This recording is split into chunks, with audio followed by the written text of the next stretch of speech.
they're not going to have a problem. They're not going to have a problem. I know them very well. And you've seen me do things with President Erdogan and Turkey that nobody else could have done. We're not going to have a problem. He's done a fantastic job. I'm with him all the way. I'm with Bibi all the way. Nothing's going to happen. Yes. Mr. President, are you concerned that Israel is not moving quickly enough to phase 2 of the peace plan? Well, I'm not concerned about anything that Israel's doing. I'm concerned about what other people are doing or maybe aren't doing. But I'm not concerned. They've lived up to the plan. They're strong. They're solid. And sometimes they don't understand when somebody violates something that you want to give them a second chance. Well, we'll give them a couple of second chances. But no, Israel's lived up to the plan 100%. Don't forget, we made the plan possible by taking out Iran. And speaking of Iran, I hope they're not trying to build up again, because if they are, we're going to have no choice but very quickly to eradicate that buildup. So I hope Iran is not trying to build up, as I've been reading that they're building up weapons and other things. And if they are, they're not using the sites that we obliterated, but they're using possibly different sites. We know exactly where they're going, what they're doing, and I hope they're not doing it because we don't want to waste the fuel on a B-2. It's a 37-hour trip both ways. I don't want to waste a lot of fuel. Okay? Mr. President Trump, just after your last remarks regarding the pardon request of Prime Minister Netanyahu, Herzog office told us that you have not talked after the official request of Prime Minister Netanyahu pardon. Can you clarify to us, did you talk about it? Which request are you talking about? With the President Herzog, the Israeli President Herzog. Did you talk with him directly? President Erdogan? Herzog. The Israeli President so you're talking Herzog. about pardon? Yeah. Oh, well, you got to say that. No, I think he's going to be in great shape. He's a wartime prime minister at the highest level. He's achieved tremendous success. And I'll say it, if you had 8 out of 10 prime ministers in his position right now, or before right now, maybe, you wouldn't have Israel any longer. Israel would not exist. I'd say two of them would, and 8 of them wouldn't. Those are not good odds. You needed a very special man to really carry through and really help Israel through this horrible jam. These are major factions, and it started with our negotiation with Iran. I think it probably started with Soleimani. That was really where you mentioned that today, which started with Soleimani. Bad guy, doing bad things, hurting a lot of people, killing American soldiers and other soldiers. But it started right there, would probably be the starting point. And then from that point forward, but you have a wartime prime minister at the highest level. There could be other wartime prime ministers, but they'd lose. He won. And I think the people of Israel appreciate it. I think a lot of the people in the world appreciate it, actually. And because of that victory, we were able to get peace in the Middle East. If you had a different kind of a personality, if you had a weak person or a stupid person, and there are plenty of both of them, you would not have had success, and you might not have Israel. And you report for Israel. I know you're very proud of it, and you do a great job. You might not have a job because there might not be an Israel right now if you had a different prime minister. That's a big statement, but to me it's a very simple statement to make. I'm looking at Pete Hegseth, and he's sort of nodding. If they don't have a strong prime minister, Pete, you might not have Israel today. I think he'll go down in the record books. And, I was a big help. I'll be honest with you, big help. Somebody said in the room, if you don't have Trump, you needed a proper combination of everything.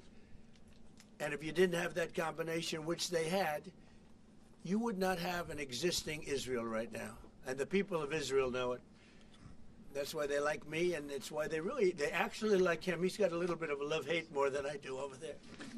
But you know what? Even the haters have a lot of respect for him. There's a lot of jealousy about him. A lot of jealousy. Jealousy is a bad word. But I believe you would not have Israel right now. So it's a big deal. Yeah, please. Mr. President, A recent poll showed that as many as half of Gazans would be willing to leave the Gaza Strip if afforded the opportunity to do so. Back in February, you said that all Gazans should be I heard that number today. Half of Gaza would leave. I've always said it.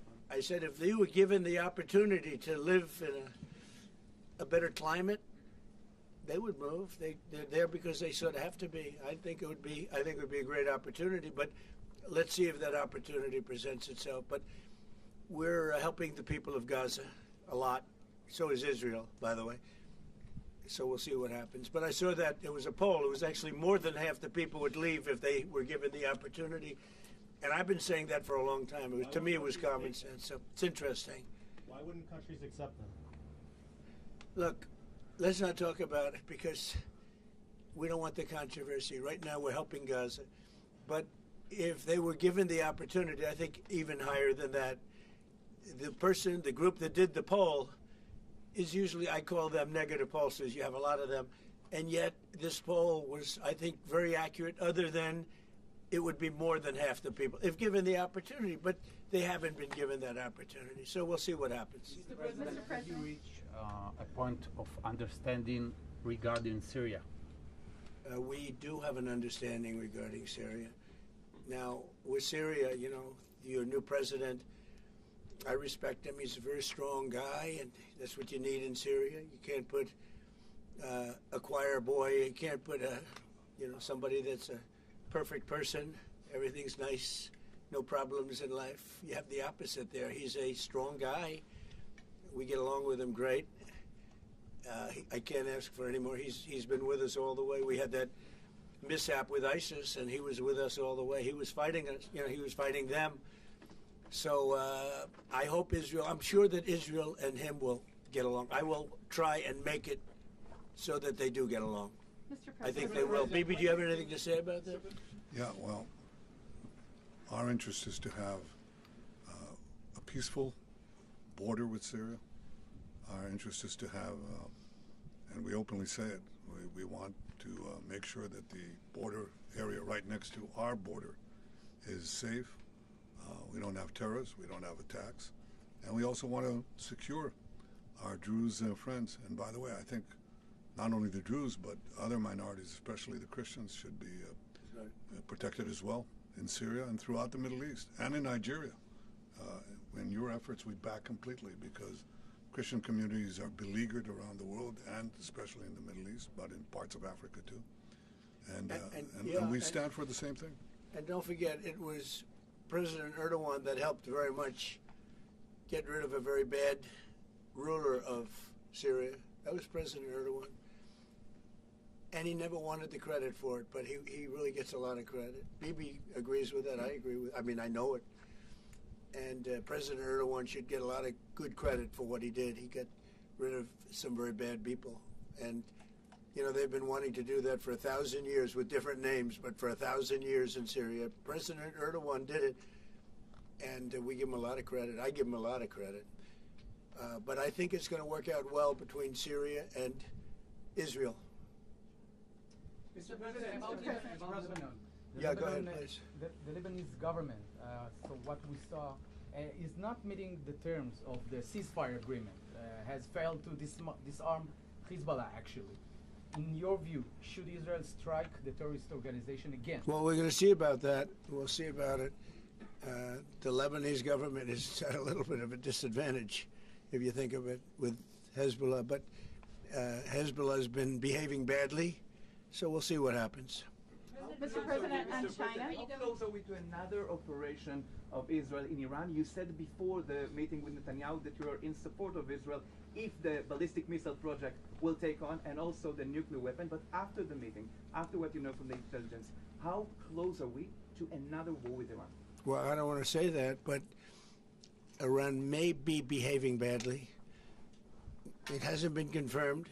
But if it's confirmed, look, they know the consequences. You know, consequences will be very powerful, maybe more powerful than the last time. Yeah.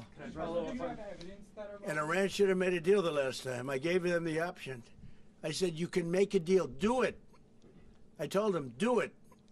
And They didn't believe me. Now they believe me. Do you have evidence that Iran is behaving badly, and what do you mean by that? This is just what we hear. But usually, where there's smoke, there's fire. Have you heard the expression? But what do you mean related to the nuclear Well, capabilities? no, I'm hearing that they're not nuclear yet, but maybe nuclear too. The sites were obliterated, but they're looking at other sites. That's what I've heard. They're Do you have looking. intelligence So to it'll that, take or- a long time. They're not going to go back to where they were, but they have other places they can go. And if they're doing that, they're making a big mistake. Yeah, please. There's no reason for them to do it. Mr. President, is the United States currently open to engaging in bilateral discussions with Tehran? We're hearing reports from numerous countries that there may be some discussions. Is that something you would support, or Yeah, something that is I would. happening? You Sure. would support that? I would, yes. Right now. Thank you, sir. I have been, by the way, before the war, I would support that. I said to him, Bibi, I said, let's negotiate. And they didn't believe what was going to happen would happen. Mr. Yes, ma'am. President, on China, so China's been doing naval exercises basically to test encircling Taiwan. Can you explain to us what your knowledge is of that? What do you think about that? Have you had any discussions with China Well, I have a about great that? relationship with President Xi, and he hasn't told me anything about it. I certainly have seen it, but he hasn't told me anything about it, and I don't believe he's going to be doing it. Does it worry you? No, nothing worries me. But nothing. you said where there's smoke, there's fire, right? So if Yeah. you're if you're doing naval exercises and air Well, exercises, they've been doing naval exercises for 20 years in that area. Now people take it a little bit differently, but in fact larger than they're doing right now. So we'll see. But they've been doing that for 20, 25 years. Yeah. Mr. President, if you don't see Hamas disarm in that short amount of time that you're giving them, can you tell us what the next steps would It'll be horrible for them. Horrible. Okay. It's going to be really, really bad for them. And I don't want that to happen. But they made an agreement that they were going to disarm. And you couldn't blame Israel. By the way, we have other countries that will come in and do it. They said, let us do it for you if they don't. Countries that were with them wanted the deal to be made, agreed that they would disarm, and now if they say they're going to disarm, that's fine. If they say they're not going to disarm, those same countries will go and wipe them out. They don't even need Israel. You know, we have many countries, 59 countries that are in agreement. This is a real peace in the Middle East. And Hamas is a small part of it, but it's still a part of it. But we have 59 countries that signed on, big countries, countries that are outside of the Middle East, as you know the Middle East. They want to go in and wipe out Hamas. They don't want Israel. They don't need Israel. They want to do it because it's the right thing to do, because they were for the deal based on the fact that Hamas pledged, they swore that they were going to disarm. Now, if they're not going to disarm, those same countries will wipe out Hamas. Yeah. President Trump, do you think that the PA should be involved the day after in Gaza Strip, even in the near future? And the same question to Prime Minister Netanyahu. Do you see a real opportunity that the PA will be in Gaza? Go ahead, baby. I think President Trump put clearly the conditions of reform that he wants to see in the PA for them to be involved.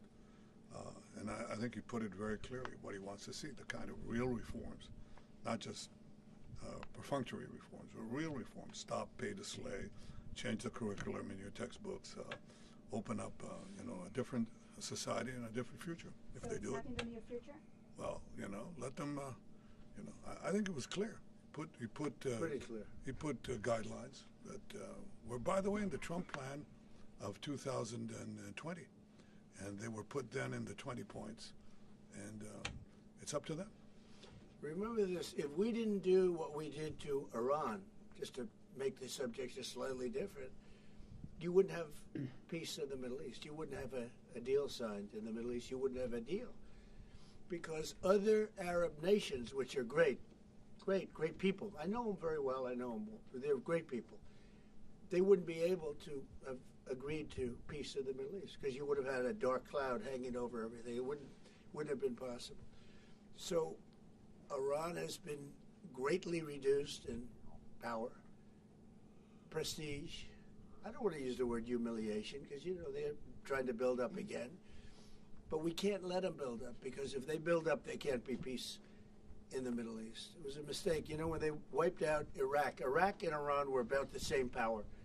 And they fought each other with different names for 1,000 years. And then our country came out and blew up one of those two countries, namely Iraq. And all of a sudden, Iran had the whole Middle East all to itself. But that's not true anymore. That's not true anymore. Can you tell us something about your Say plan? it? Tell us something about your plan to expand Abraham Accords. If you can tell us something about your plan to expand Abraham Accords. Well, the Abraham Accords are great. It was a great achievement of Jared and everybody. I mean, it was one of the great achievements. They'll be expanded. Countries are already talking about expanding it, and they'll be expanded fairly quickly. Yeah, please. What about Saudi Arabia? Is it still on the table?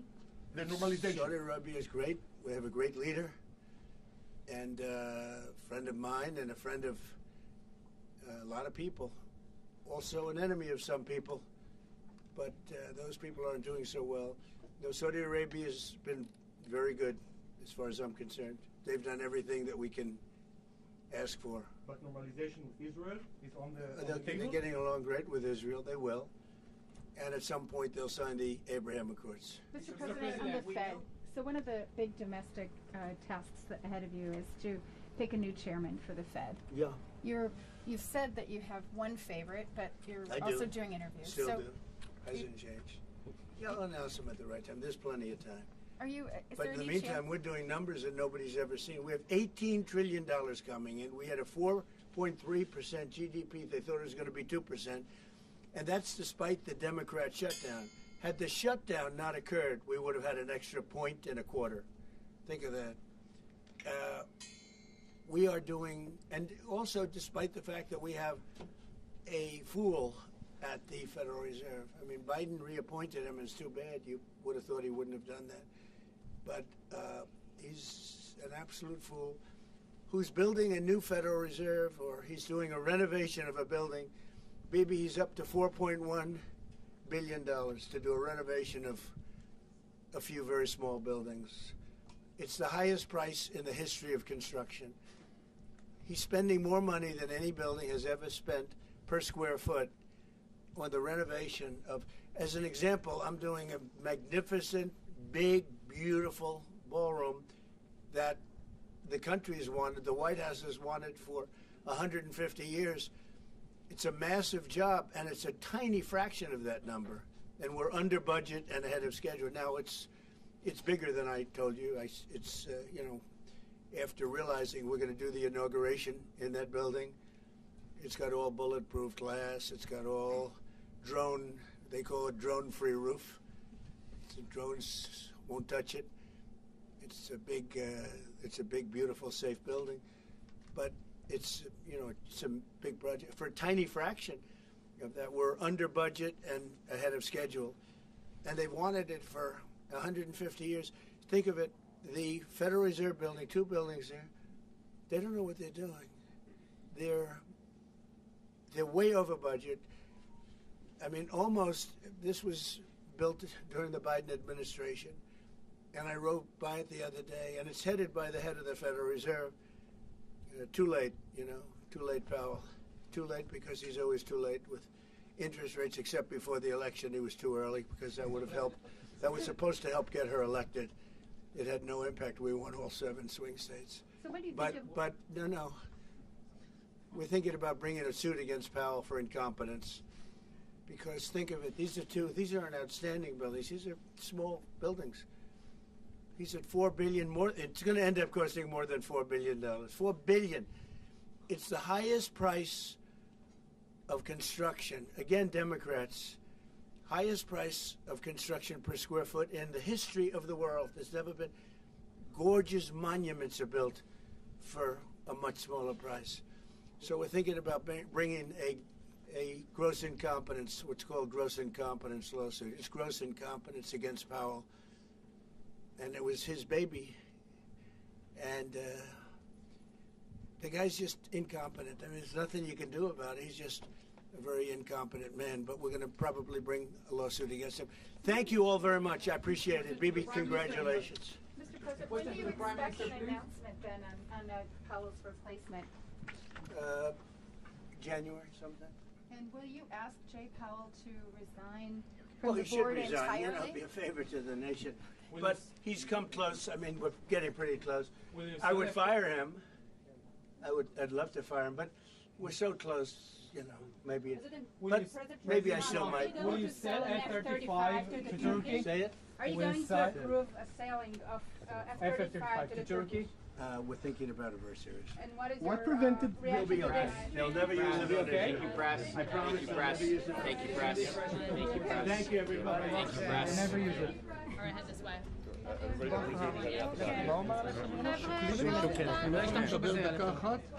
לא ישתמשו בזה נגדכם אף פעם. All right, thank you, press.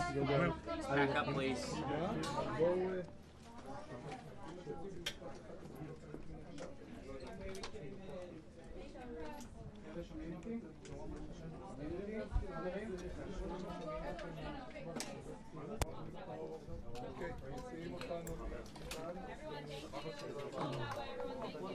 Thanks, Dan.